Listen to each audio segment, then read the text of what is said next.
Welcome everyone to another episode where we're going to go behind the music of a successful Caribbean artist. Today we're in Dominica at the Portersville Beach. Well, it's kind of stony, but that's where the fishermen catch their fish and do all their business. So right now we're going to be talking with the four-time king of Calypso in Dominica, Dice. So we're going to go to this quick commercial break and we'll be right back talking with Dice. Na na na na na na na na.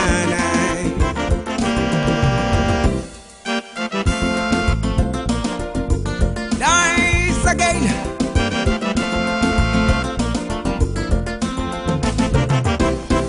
Today bears witness that the history never learned is a history doomed to be repeated.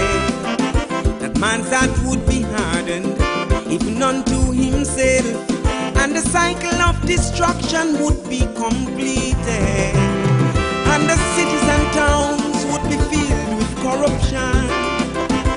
Leaders would rule by hate and division, and when religion walks hand in hand with the system, time casts its shadow on much harder days to come.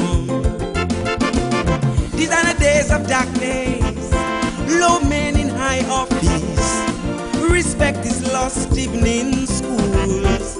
Whoa, whoa. These are the days when honesty, honor and integrity seems to be the treasures of a fool. Whoa, whoa. These are the days of deception, these are the days of destruction. If everything says these are the days, then these are the days. Whoa, whoa, these are the days. Welcome back, guys. We're here with King Dice. He was formerly of Clockers, formerly of WCK, now the four-time Calypso king in Dominica.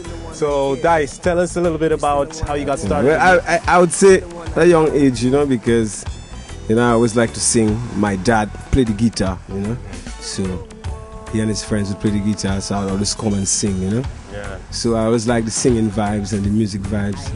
So go to school, did plays. I always used to sing in the plays, you know.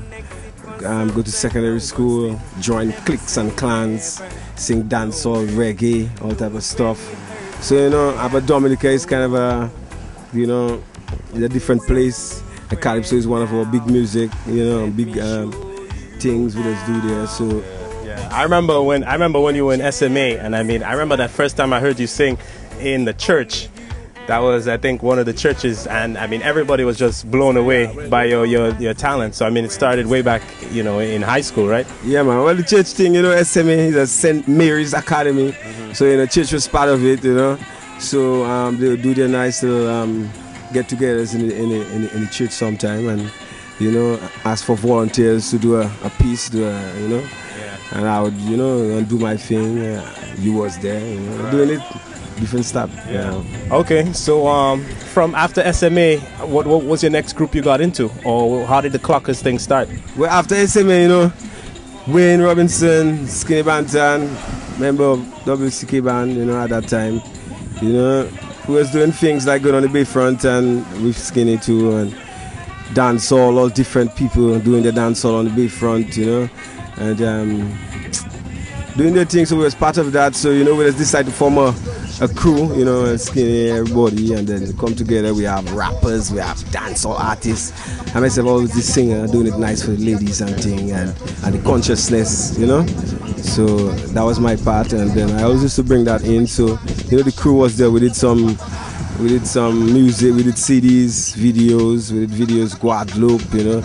We was the first crew in Dominica to actually do a lot of stuff, while others follow also, other crews follow, and it was nice. It was a nice thing for us to, like, it was also motivational for the rest of the people. Yeah. You know, so. Okay, so what kind of tours did Clockers go on? I mean, in terms of the Caribbean. Well, in the Caribbean, we did things like Guadeloupe. Guadeloupe was one of our Saint Martin, you know, and you know, videos Guadeloupe too. We did CDs, Signs of the Times. You could check that out. And in Dominica, well, we was the only crew really. No musical, it's just beats. You know, and the massive to follow us. We used to go different places in Dominica too. We places that requested us also, you know. Yeah. So it was a nice vibe for us. All right, cool. All right, guys, we're gonna go to this quick break. When we come back, we're gonna talk with Dice about his career with WCK. Stay tuned. Rah! Oodidi. This is a Booyah Master. Right from the Booyah Kitchen, you don't know how things run. You know what I mean? After all, you watching New Music Zone and dig the Booyah music. It's forever. Rah! Here with the Calypso King, 4-time King of Dominica, formerly of Clockers, formerly of WCK. That's the King Dice. So King Dice, tell us about how you got started with WCK. How did that connection happen? Yeah, well, I believe it's the voice again. Everybody just say, well, Dice have a nice voice, he just sing well. So, you know, the step-by-step process of things, I guess, you know. It started with my father, then it go to in school in the church, and then go to the Clockers, and then seeing that Skinny was part of WCK. Skinny, you know, he wanted me to do a song with him on WCK album, so and then I did it, and it was good. You could check out Give Me a Chance, or you know, Wine and Sweat, and all the songs there, you know. So we did that, and then the band members decided that Dice could be part of us, you know. So we did some tours also, up to New York, Houston, England, you know, different places, you know, and I was just enjoying the singing part of me, you know, and just taking it step by step. I guess Jaja guiding the process, you know. Yeah. All right. So what happened with WCK? Why did you end up leaving them? Well, WCK is a kind of a thing, you know. In growing up in Dominica, you know, you'd have all type of vibes. You know, you'd have different people in different situations that get different vibes coming towards them, different obstacles, you know, I would call them. You know, although I'm not supposed to even call them that because, you know, they doesn't exist. But, you know, sometimes it exists for some people that are not wise enough, you know. So, in my growing up, you know, it's this and that, you know. People say I have a little temper problem sometimes, you know, and people say that Dice have that kind of a bad boy image. But, so, you know, so in my growing up, I guess everybody have to go through certain things. You know, I go through certain things like that in my growing up.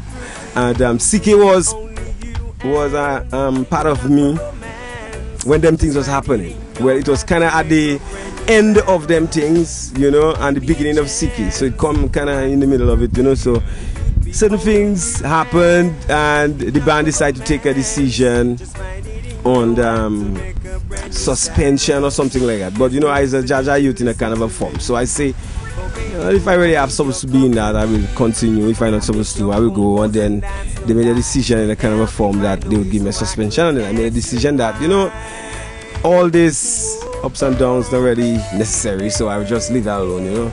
And then when I thought it was over, you know, and you know, it didn't have more it didn't have more steps to climb. Here goes Calypso, you know. All right, guys. So we're talking with Dice about his musical career, his challenges, and what he's gone through. So we're gonna go to this quick break, and when we come back, we're gonna talk about Dice's Calypso career.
Everyone, we're here talking with Dice, Calypso King, CK singer, Clockers singer, really talented vocalist. Dice, tell us about your Calypso career. How did you get started in Calypso? What made you decide to start